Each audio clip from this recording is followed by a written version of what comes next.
Quel succès!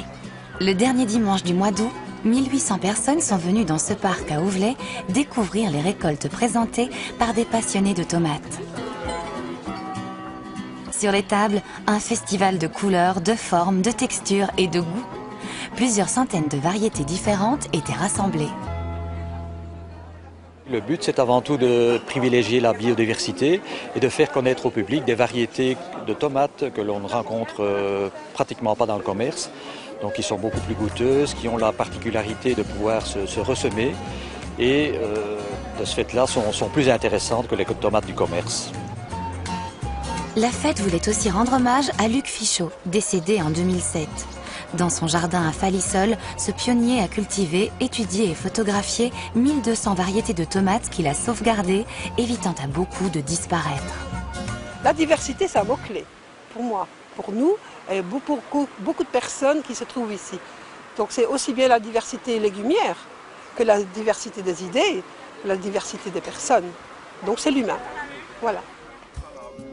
Les visiteurs sont avides d'informations quant aux meilleures méthodes de culture des tomates. Mais Jacqueline n'est pas une spécialiste absolue. Elle est simplement venue avec son mari présenter les 40 variétés cultivées cet été dans leur potager à Blareny. Et comme chaque exposant, Jacqueline met en avant ses tomates préférées. Je vous présente une tomate bicolore qui s'appelle Chalili. Donc son intérêt, c'est une tomate qui est très charnue, qui est excellente en salade, qui a très peu de semences, donc c'est beaucoup d'intérêt pour...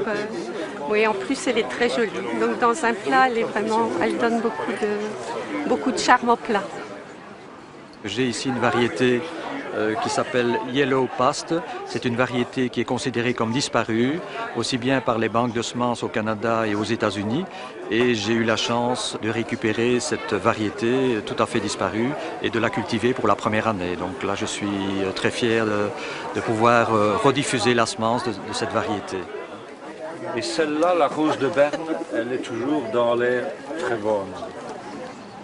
Les gens vont prendre de plus en plus conscience de ce qu'ils mangent, de comment ils le mangent, et alors de l'intérêt pour le fait de le manger, de le déguster et de voir que ça a une différence avec ce qu'on peut acheter. Ils se sont levés au milieu de la nuit pour être présents tôt ce matin à Ouvelet. Wouter et ses amis sont venus de Flandre pour exposer les tomates qu'ils cultivent ensemble sans le moindre objectif commercial. Ce qui les réunit, c'est la passion de la recherche de nouvelles variétés à cultiver puis à goûter. Il n'y a pas de frontière entre les fous de tomates et le stand de Wouter a rencontré beaucoup de succès. Moi, je coupe les tomates en deux parce que dehors, ils sont jolis, mais au milieu, ils sont plus jolis. Et ça intéresse beaucoup de personnes. Ça, c'est normal. Une tomate verte dehors peut être jaune au milieu. Et ça, c'est nouveau pour beaucoup de gens qui viennent ici. Et ça, c'est pour montrer et découvrir. C'est génial, ça. Les tomates se sèment. Avec environ 300 variétés différentes au catalogue, l'association Cocopelli est un acteur important du maintien de la diversité des semences. Mais les graines de tomates s'échangent aussi généreusement. J'ai eu la chance de pouvoir donner des semences de tomates à deux jeunes d'une trentaine d'années et ça me fait vraiment plaisir. Je prends des coordonnées, des adresses, donc il y a des échanges qui vont se faire sur le mail. On s'est échangé quelques semences, mais plus particulièrement des recettes contre cette année-ci, plus spécifiquement contre le mildiou. Sur Internet, il y a des forums français, de Tomodori, il y a le site Summer, avec lesquels on peut pratiquer des échanges avec les membres et de ce fait-là se constituer une petite collection. Les légumes peu connus étaient aussi à la fête. L'association Les Jardins de Pomone donne des cours et fait connaître un large choix de variétés, dont nombre d'aromatiques peu connus. Victor Renaud était aussi présent à la fête. Voilà plus de 30 ans que ce spécialiste visite les foires et publie des livres pour faire connaître les courges et tous les autres légumes qu'on n'a jamais vus dans les rayons des grandes surfaces.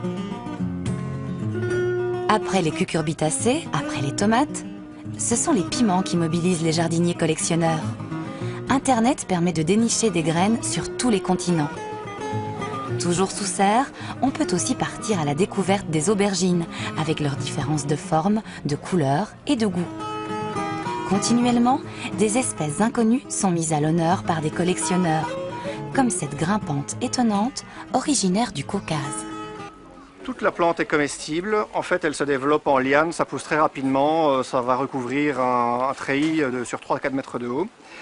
L'intérêt, c'est qu'au printemps, on consomme les jeunes pousses comme des asperges crues sautées. Si on les laisse se développer un peu plus, ce sera pareil. La tige charnue restera très comestible, ainsi que les feuilles. Par la suite, quand elles se développent, on récolte les feuilles au fur et à mesure des besoins, qu'on peut cuisiner comme un épinard, ou bien cru en salade. Ça a la même saveur qu'une feuille de laitue non assaisonnée. Beaucoup de jardiniers sont déçus par des pommes de terre proposées actuellement à la plantation, peu savoureuses et sensibles au mildiou. Ils se tournent vers des variétés du commerce moins connues, mais bien d'autres possibilités existent avec des variétés héritées de jadis et diffusées entre passionnés.